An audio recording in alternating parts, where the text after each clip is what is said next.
Hello, hello, hello. What ho? Welcome back to another exciting adventure of The Plain Truth. I'm your host, Travis Finley, doing a live stream. I just got done uploading a video that is about what I'm going to do the live stream, but I don't know. I was going to make a short video to do be a teaser for this, and then I just got carried away and it made it longer because you know how I like to make short videos. And so I just really am blown away. Again, if I'm mistaken, then somebody please point it out to me. But I've never heard. Oh, that's why it's like that. I've never heard of this reference ever in my life. And it's just blowing me away. It's almost too good to be true, in all honesty. Okay? But what we have here is a document from the first century. I think it's, I can't remember, was it 8067? Was that what it was? This young lady, Emma, has this video where she tangles with flat earthers. Does the Bible say the earth is flat? And as far as I know, she's not, your typical Christian or whatever, but I think she does a great job. And so she refers to Pliny here, and now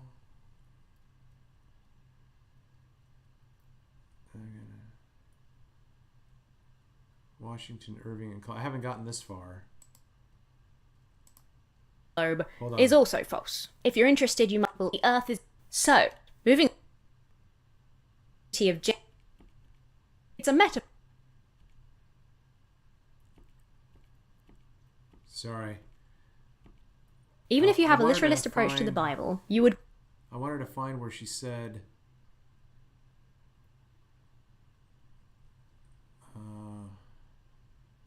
It's got to be in here somewhere. All right, whatever. Anyway, Pliny the Elder is a first century, historical figure. And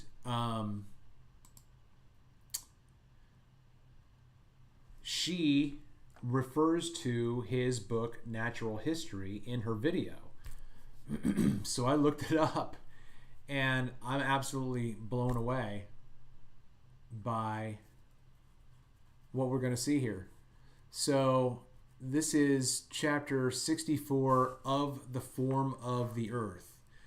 The first thing that offers itself to be considered is her figure, in which by a general consent we all agree, for surely we utter nothing more commonly than the round ball of the earth, and confess that it is a globe enclosed within two poles. To me, that's just so specific. How does he know that there are two poles? I don't get that. Where is that evidence? Right? Surely there's something. Is this the first time that the Earth having two poles has been referred to? Or is there an early reference? Because this is just weirdly, this is weird. Listen to this.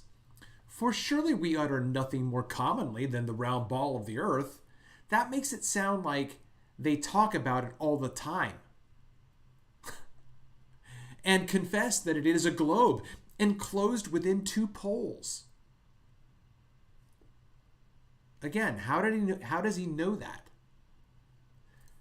But yet the form is not that of a perfect globe, considering so great height of mountains and extent of plains. Nevertheless, if the compass thereof might be taken by lines, the end of those lines would meet just in circuit, and prove the figure to be an accurate circle.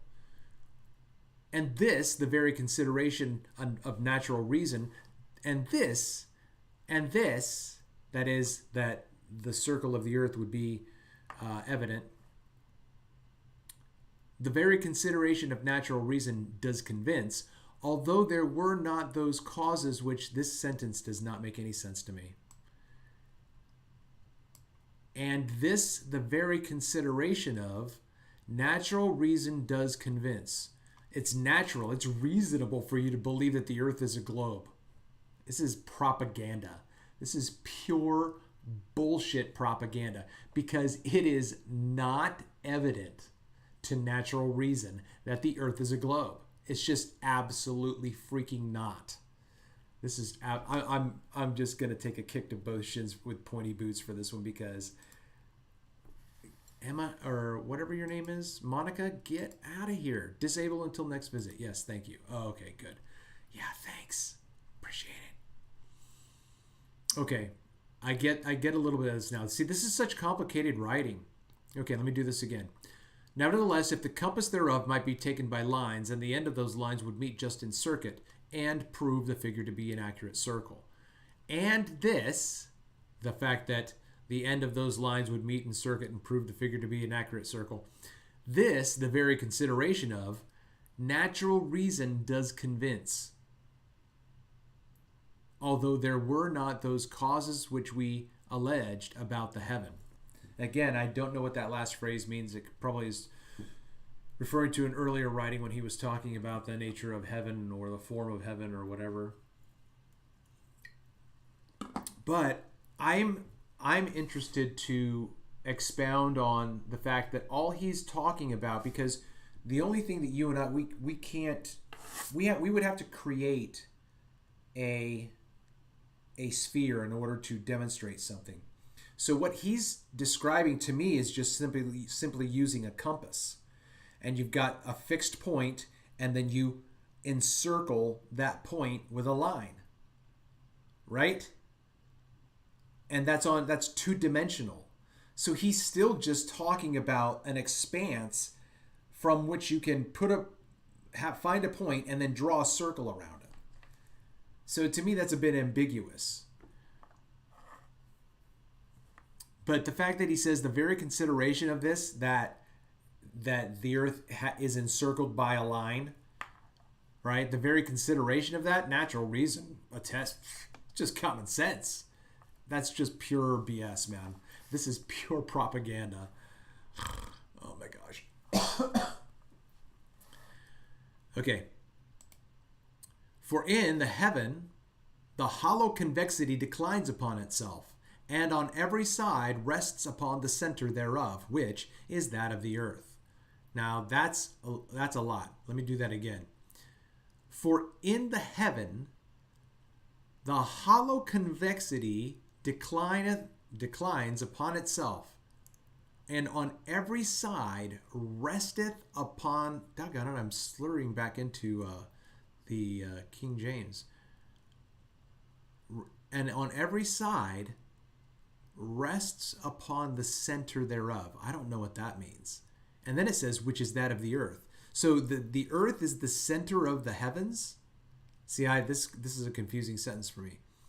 For in the heaven... Hey, what's going on, Wolves? Hey, what's going on, Aaron, man? What's going on, brother? I miss you, Aaron. Aaron. Hey, Wolves, what's going on? Get my thoughts back. Okay. But, yeah, I really want to understand. He's describing the heaven, but he's describing it in a way that makes sense to me as if it were a firmament.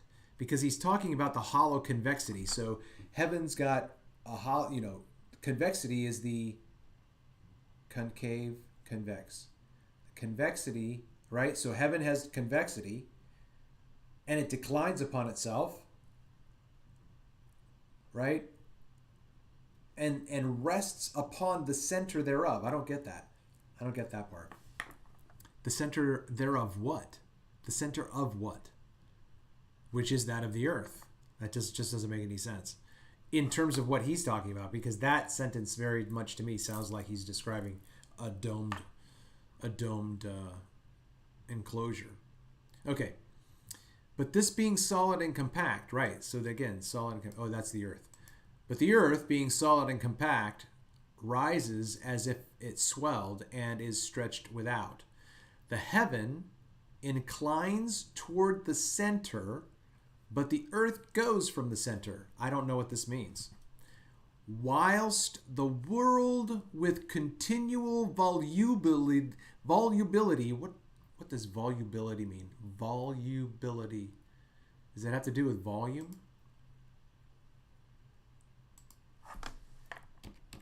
Volubility. Easy, swift, rolling motion. Okay.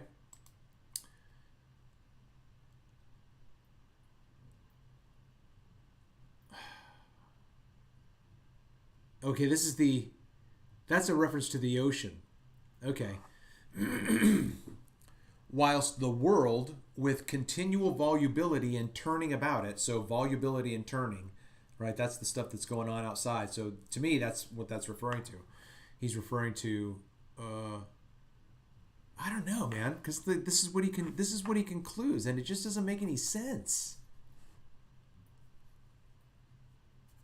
It doesn't make any sense. The heaven inclines toward the center, but the earth goes from the center.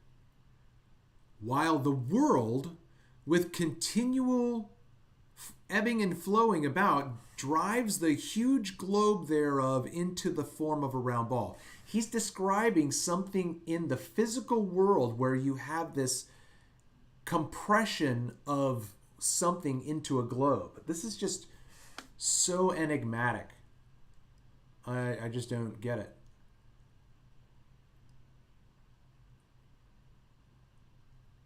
Yeah. I don't know, man. It's really interesting. But anyway, so I don't think I did this. So I'll do this again real quick. So he says, for surely we utter nothing more commonly than the round ball of the earth. And there's a footnote here, which says, the Egyptian cosmogony, as delivered by Diodorus Siculus, describes the earth as rolled within itself and turning continually. Although a subsequent idea was founded on its being merely an extended surface where the earth was enclosed within a field of waters, which was again encompassed with darkness and impenetrable mist. That is an amazing sentence, okay? He's talking about the fact that there are two ideas of what the form of the earth is. One is that of a globe, and the other one is that of an idea of its being merely an extended surface where the earth is enclosed within a field of water, which was again encompassed with darkness and impenetrable mist. He's talking about the sky. But he's talking about the ground as an extended surface encompassed by what did it say? A field of waters, enclosed within a field of waters, and then beyond that darkness, and then mist or whatever. But I think that's an amazing sentence. This is a very interesting.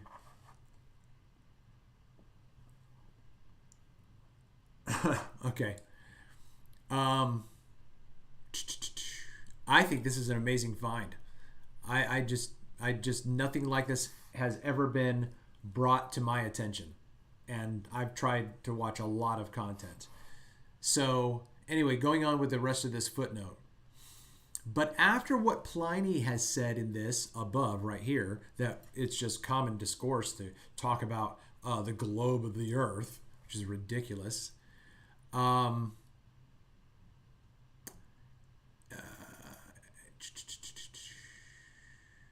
What Pliny has said in this and the immediately following chapters on the form of the earth and the proofs he has given of it being a globe, it seems surprising that a contrary opinion like flat earth should have prevailed.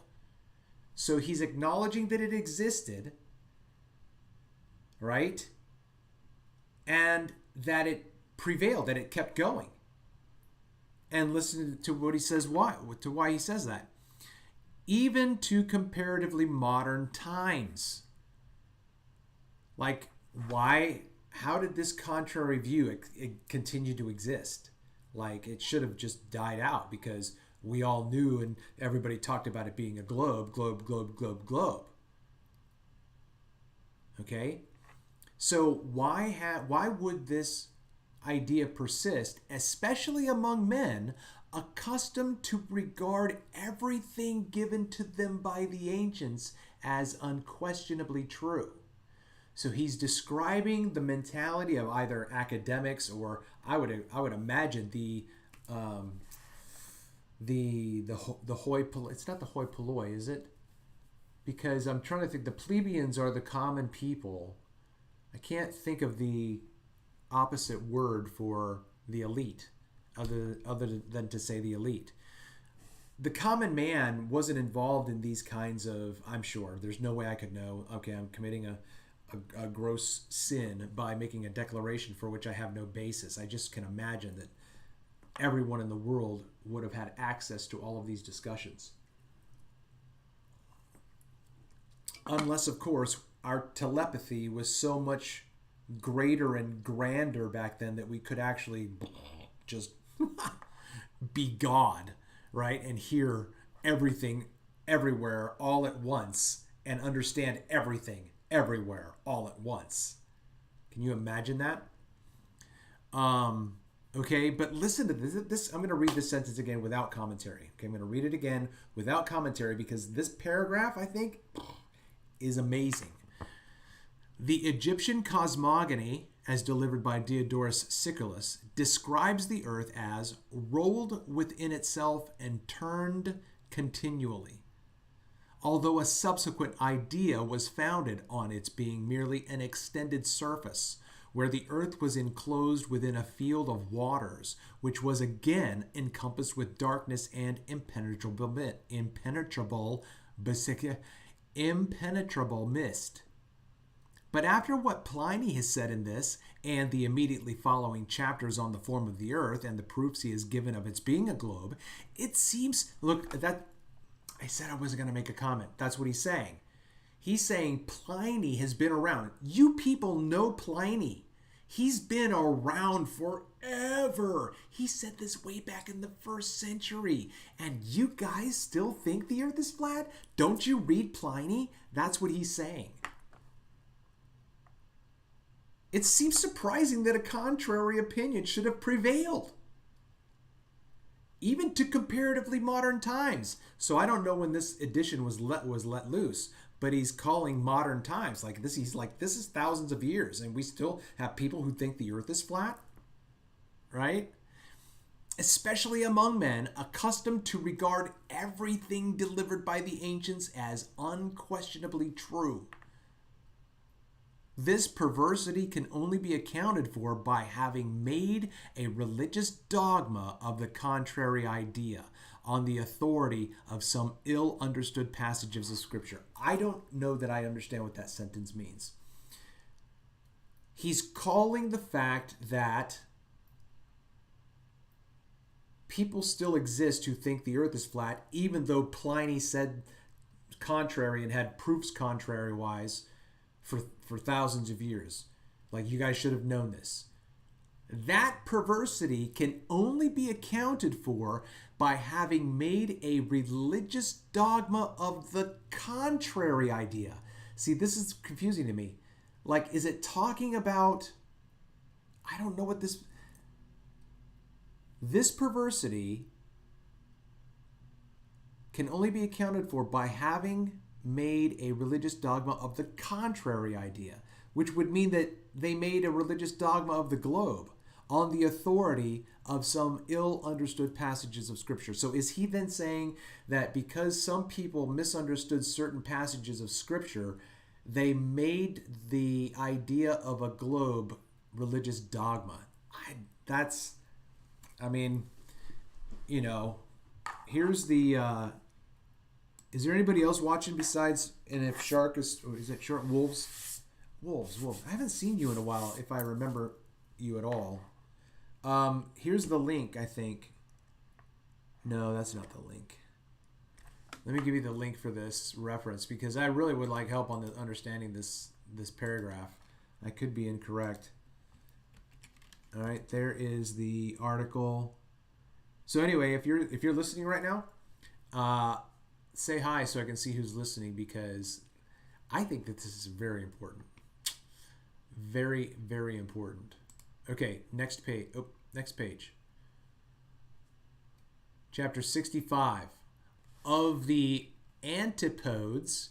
And it's so funny because Emma says antipodes. She says antipodes. Antipodes. That's so funny. Antipodes. That's so funny. Okay. Of the antipodes, whether there be any such, also of the roundness of water. This is good. Like, I'm excited. There is here great debate between learned men and contrariwise of the ignorant multitude.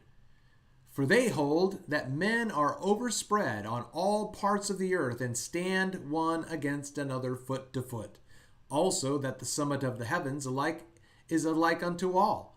And in what part soever man be, they still tread after the same manner in the midst. But the common sort ask, how then it happeneth that they who are opposite against us do not fall into heaven? As if there were not a reason also ready, that the antipodes again should wonder why we also fell not off. Now, this is complicated writing. It's like reading Shakespeare. Wait a minute. Francis Bacon wrote this. This is such good writing that I'm butchering it. There is here great debate between learned men. They're arguing about people in Australia are upside down. They're arguing about that. About learned men and contrariwise of the ignorant multitude. For they, no. He's calling the ignorant multitude. He's calling people who have common sense the ignorant multitude, because we say, how can these people who are opposite us on, foot to foot, how come they're not falling off that? Whatever, right? Okay. For we hold, this is what we believe.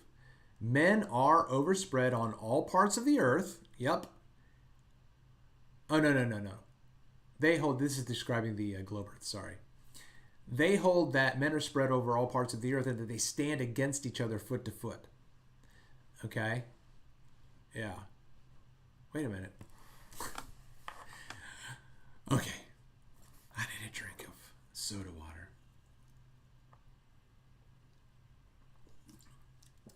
Sorry, but it is what it is. Okay. I thought for sure... What's going on, Matrix Man? I thought for sure that he was talking about... Because the second part of this, it sounds like it's describing a flat earth. Stand one against another foot to foot. And in what part soever man be, they still tread after the same manner in the midst. But the common sort ask, how then it happens that they who are opposite against us do not fall into heaven? As if there were not a reason also ready, that the antipodes again should wonder why we also fell not off. Now there is reason that comes between carrying a probability with it, even to the untaught multitude, that in a globe of the earth with many ascents, as if its figure resembled a nut of the pine tree. What? Yet nevertheless it may be well inhabited in every place. But what good does all of this when another great wonder arises, namely that itself hangs and falls not with us, as if the power of that breath, especially enclosed in the world, were doubted, or that anything could fall when nature is repugnant thereto. There's no way this guy wrote like this. What the crack? Who speaks? This is like listening to some movie made in the 30s or the 40s. Hey, you mugs. Hey, like nobody talked like that. That was all just bullshit, That's why I never liked watching James Cagney, because I'm like, this sounds so dumb. it was really hard to actually watch movies like that until I think Brando and James Dean. But anyway, this writing is so complicated. It is so complicated.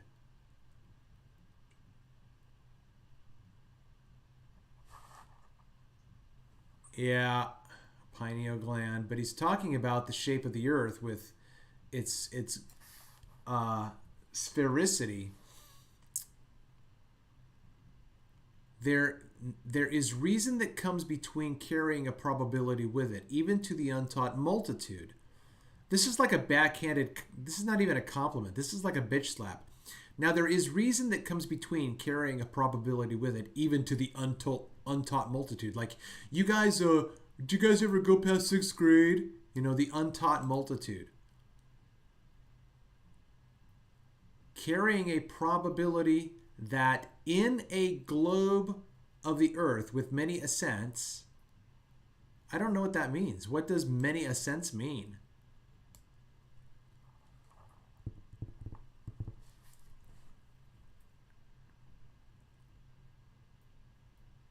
Yeah, and then this other thing, I don't understand this. I thought he was describing like the Earth in space, but I don't know what he's.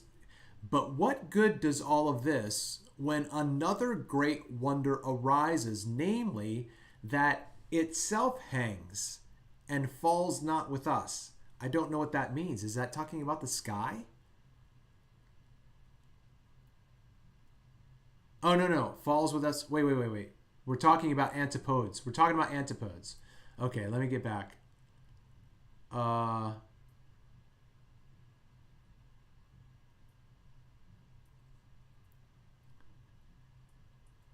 That itself. I don't know what itself means. That itself hangeth. That itself hangeth. What does that mean? That itself hangeth, the earth. That the earth hangs and falls not with us. I don't know what that means. And then this, as if the power of that spirit, especially enclosed in the world, were doubted. I don't know what that means. Or that anything could fall when nature is repugnant thereto and affords no place whither to fall. I don't know what the fuck this is talking about.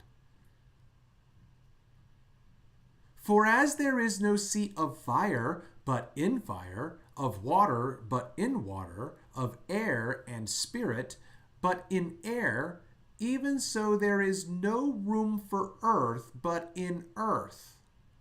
Seeing all the elements beside are ready to repel it from them. Nevertheless, it is wonderful still how it should become a globe, considering so great flatness of plains and seas. Dear God, are you guys hearing this? This is blowing my mind.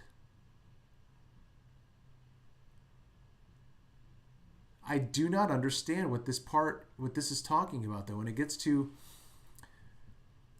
again, he seems to be saying that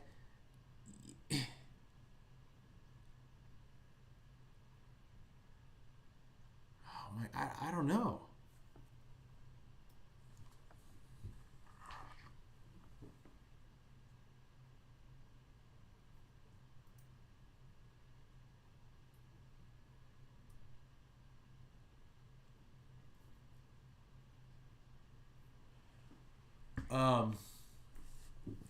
Why did you say text, Aaron? I just checked my phone and I thought you texted me. But okay. I don't know, man. Like, this is really complicated. I don't think I would butcher, like, if I was reading you a story, I don't think that I would butcher the story like I can't read. But this stuff is like, I'm butchering this, but this is complicated writing. Least of all, to say that there's probably things that he's referring to from earlier writings that I don't have information on. But there is here great debate between learned men and contrary wise of the ignorant multitude. For they hold, the ignorant multitude, holds that men are overspread on all parts of the earth and stand against one another foot to foot. Also, that the summit of the heaven is like unto all, and in what part soever man be, they still tread after the same manner in the midst. But the common sort asks, yeah, this is not good writing.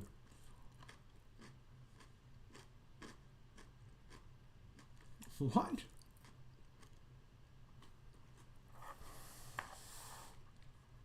Are you getting esoteric on me, man? What are you talking about? The earth. He's talking about the earth.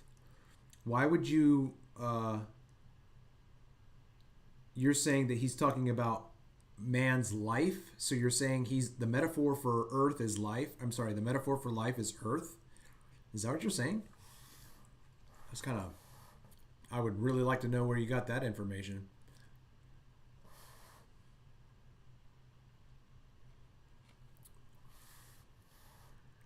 All right. Anyway, this is just so crazy, right? So look, for they hold, who's they? It's the multitude. That's the nearest reference.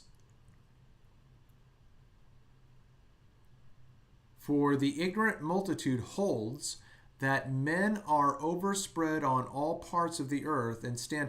This is what the globe says. The globe says that men are spread over all parts of the earth and stand against one another foot to foot. That is what they say. And also they say that the summit of the heavens is alike unto all. And in what part? And see, this is the part that I don't think is right. I think this part is describing flat earth, because to me, this describes what I would say. The summit of heaven is alike unto all, and wherever man goes, he treads the same, just like anybody else. We're just walking across the ground. Except, okay, I think I understand now. But see, this is just not written well, because I think the they here now is the learned men. But the multitude was the closest reference. So that's what threw me off, or whatever.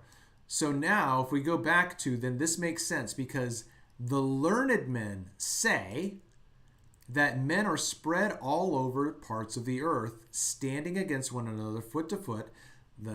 And the summit of the heaven is like unto all. Heaven is straight above your head, and wherever you go, you just walk around just like everybody else does. Okay? So that's the way this is like first grade. Okay, everybody, look, here you are in North America, and here over here on this side of the earth is Australia. Teacher, how did those people who are antipodal to us... Wait a minute, teacher, I'm sorry, I didn't mean to put words into your mouth. Are you telling me, teacher, that there are people on the other side of the earth standing against us foot to foot? She'd have to say yes. Because that's physically what it is.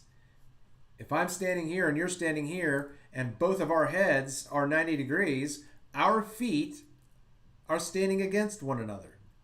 And that's what the globe teaches. Right? So I think that this is I think I've decoded this because I think this was poorly written. So you're welcome for all of that work. Because now it says, but the common sort ask, that is the ignorant multitude. How is it that they who are opposite against us do not fall into heaven? How does that not work? How does that, right? So that's the question.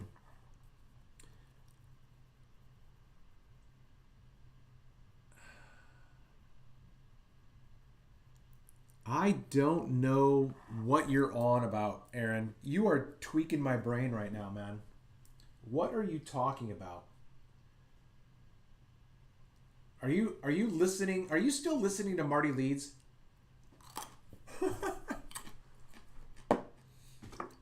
Huh?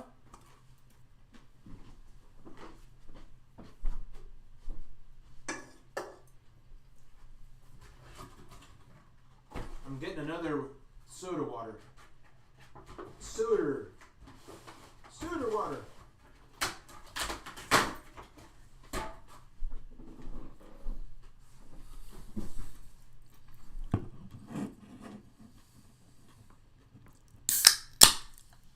Well, anyway, if you're interested, check this out, man, because I'm finding it very interesting, and I'm just getting triggered. And I have to go to bed soon, otherwise I won't fall asleep. And I have to get up at 3. Okay. So I need to wrap this up. I didn't even get that far. Whatever. Okay. So we have this question. How is it that they don't fall into heaven? Why don't they fall into the sky? And then he says, in a condescending way, as if there were not a reason also ready, that the antipodes again should wonder why we also fell on. This sentence I do not like. I do not like that sentence. As if there were not a reason also ready. I thought he was going in a completely different direction. I thought he was going to have a retort ready for this. But you would have to have a retort. What's Pliny's reason for why they don't fall off the earth? Right? Because if he mentions gravity, then this is way before Newton. All right, now here we go. Now there is reason that comes between carrying a probability even to the untaught multitude that in a globe of the earth with many ascents, as if its figure resembled a nut of the pine tree. See, now that's the thing, right? So is this a clue that it's talking about the pineal gland? Because I don't understand whatever reference this would be. I thought about that when I first read that. I was like, this is really weird. I don't know what he's talking about. The globe of the earth related with many ascent, right? A-S-C-E-N-T, to go up with many ascents. I don't know what that means. As if its figure resembled a nut of a pine tree. No clue what that means. Yet, nevertheless, it may be well inhabited. Yeah, I'm doing it again. Yet, nevertheless, it may be well inhabited in every place. But what good does all this when another great wonder arises, namely, that itself hangeth and falleth not with us. Okay, heaven. That itself. Okay, the sky. How does the sky stay up? Oh, yeah? This is fucking reversing the burden. Are you kidding me? You hear what's going on right now? Hey, you think the earth is curved? You think the earth is a globe? Yeah. Hey, those other people on the other side standing opposite us, how come they don't fall off? Oh, yeah? Well, how does the sky stay up in the sky? Are you kidding? That's what just happened. That is hill smurfing hilarious.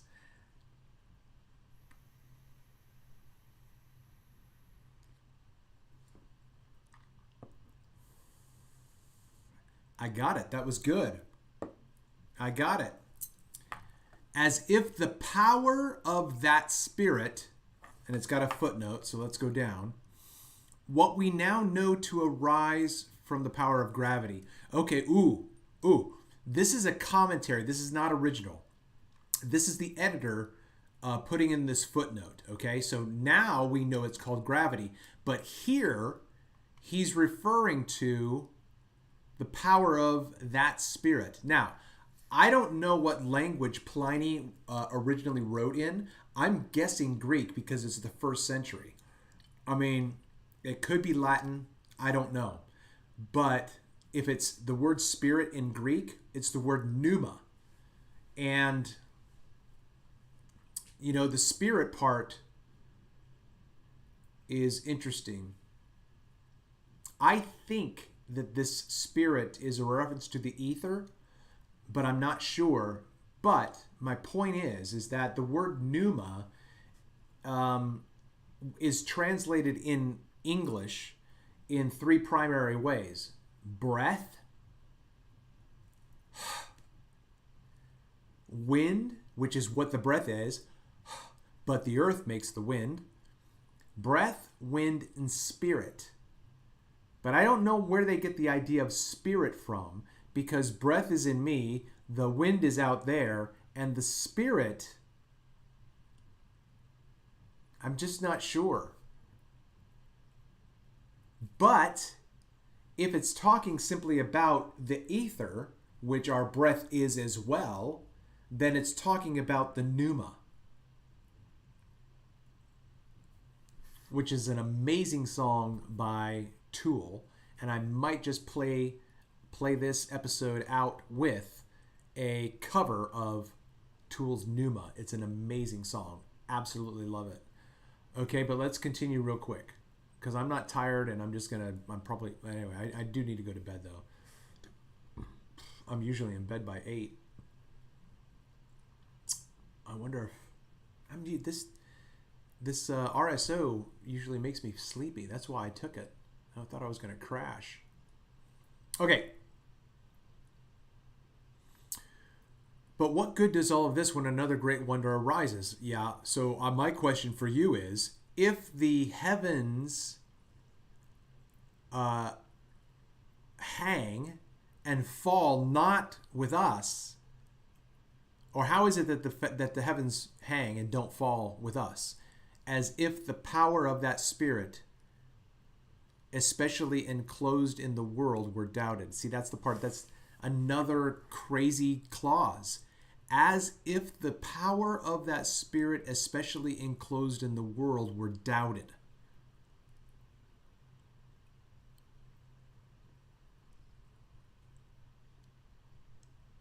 I don't understand that phrase. Or that anything could fall when nature is repugnant thereto. I don't know what that means. And affords no place whither to fall. Okay, this is the part where yeah. I don't know what strain it is. And neither does my supplier. I'm like, hey man, is this one this or this one that? He's like, I don't know. So...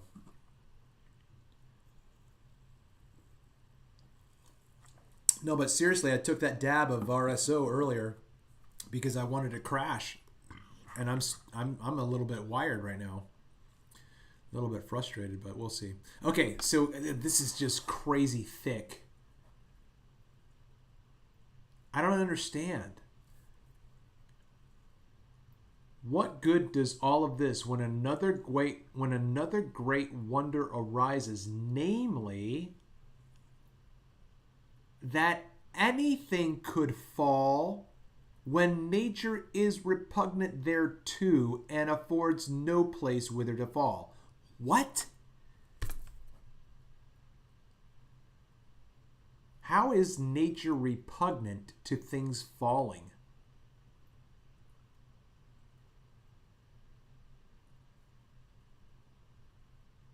And affords no place whither to fall.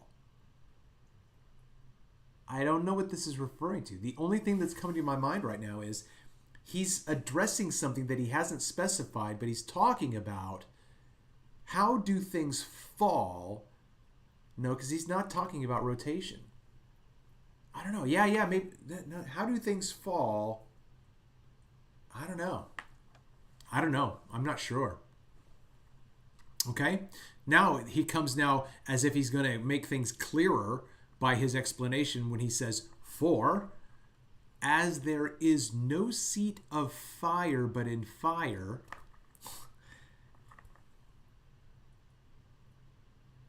you, Travis, metaphorical understand the black book. What? You busted my chops, man? What are you saying? Metaphorical understand the black book. I don't know what you're talking about, man. What the smurf are you talking about? There is no seat of fire but in fire. There's no seat of water but in water. There's no seat of air but in air. Even so, there is no room for earth but in earth. I don't know what the crack this is talking about. This is so enigmatic. Seeing all the elements besides are ready to repel it from them. I don't know what that means. All of the elements are ready to repel the earth from them? What is this talking about?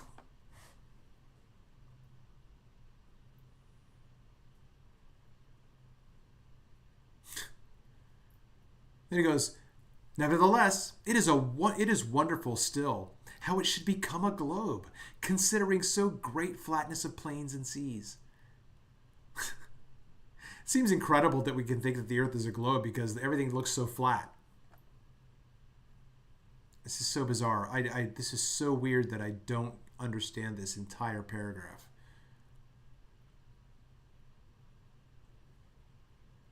I don't get this.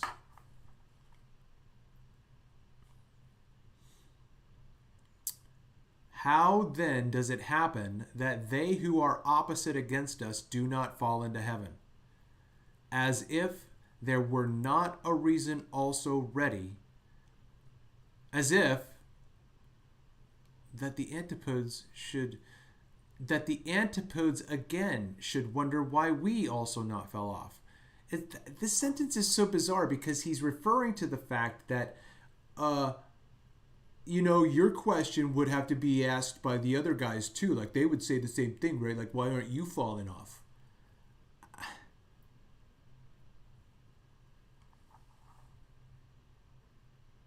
Why can't I use metaphor to understand this writing? Because nothing in this writing is indicating to me that it should be taken as being metaphor. There's this, to me, this seems straightforward, like he's just philosophically discussing an idea that I don't need to take things as a metaphor. I mean, your question happens to go back to my problem with Marty Leeds. He doesn't justify his way of reading the book. He just does it. And you say, why can't he just do this? I know that you're a fanboy. I know that you love Marty Leeds. I do. So I'm not going to, break your heart. But Marty has not justified his method of reading the Bible. He just hasn't. He just tells you this is how he's doing it without showing you how or why.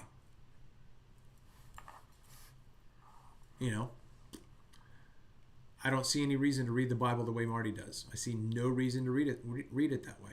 Why? Because I haven't been convinced that it needs to be read that way. I don't know what to tell you. Call me a globe flake, You're acting just like a globe flake, man. Yeah, you are listening to me right now. Thank you, brother. Yeah, I don't know. This is a crazy difficult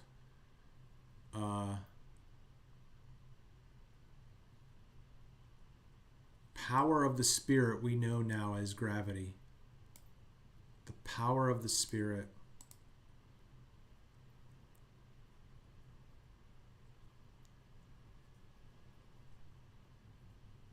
Sounds like there's a massive wind blowing outside, which is crazy because I had a premonition of it earlier when I was taking the trash out, and I thought, I hope this doesn't blow away, but it wasn't even windy then. It was not windy at all.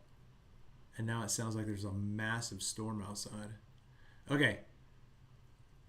I'm going to try this one more time, and then I got to go to bed. This is such a complicated... There is here great debate between learned men and contrariwise of the and it's so complicated I can't read it straight. There is here great debate between learned men, and contrariwise of the ignorant multitude. And then there's a colon, which is explanatory.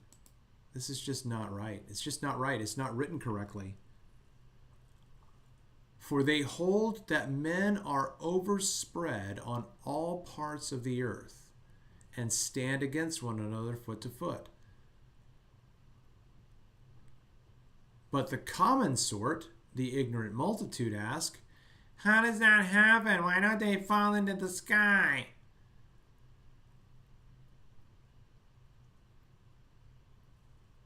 Now there is reason that comes between. Comes between what? I think that we could just get rid of that.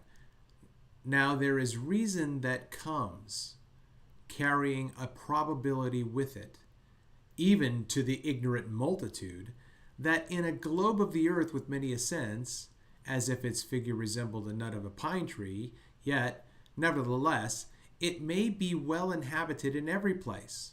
That doesn't make any sense.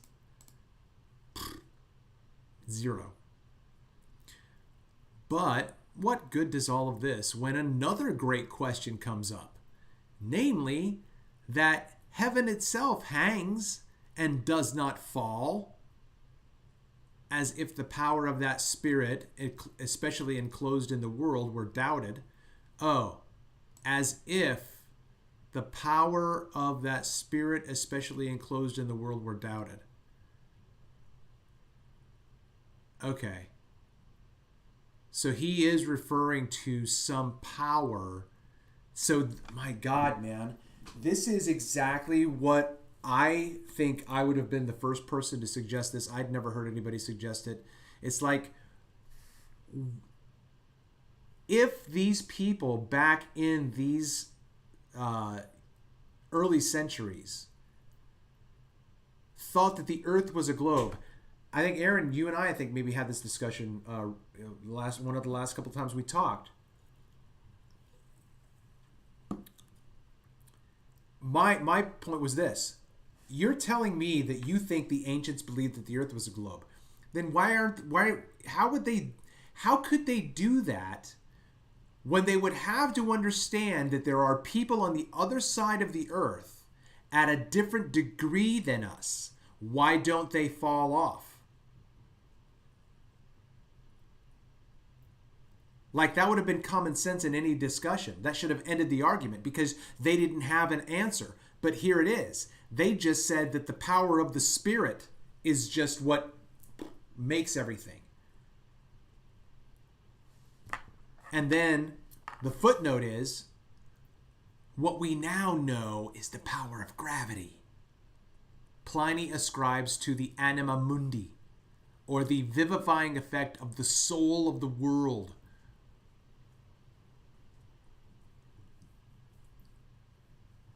What we now know to arise from the power of gravity, Pliny ascribes to the anima mundi, or vivifying effect of the soul of the world. With him, an answer to all difficulties. So gravity is the answer to all difficulties. Is this blowing your guys' mind? The reading didn't say that. Oh my God. Aaron,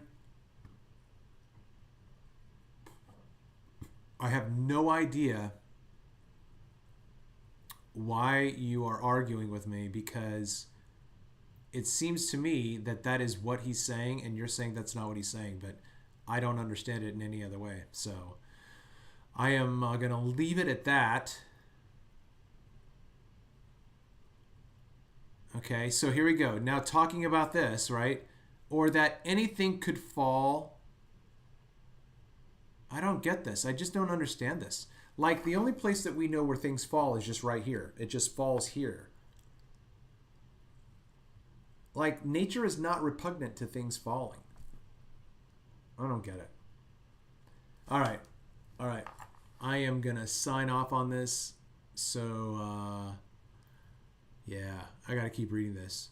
I hope you will too. I hope you guys found I hope you guys were intrigued by this and found it very interesting. And I apologize for the complexity of the writing style, but it's just, in my opinion, very, very complicated. If it's even like sometimes it feels like these sentences don't go together very well.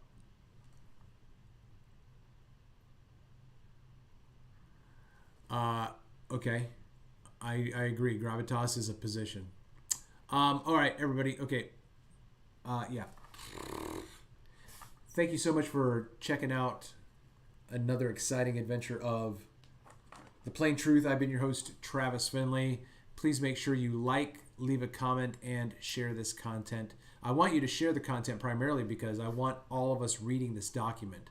Because, as I said before, unless I've been asleep, I've never heard of any. This to me, is almost like something that Whitsitt would have found. Honestly, like this is what Whitsitt would have found.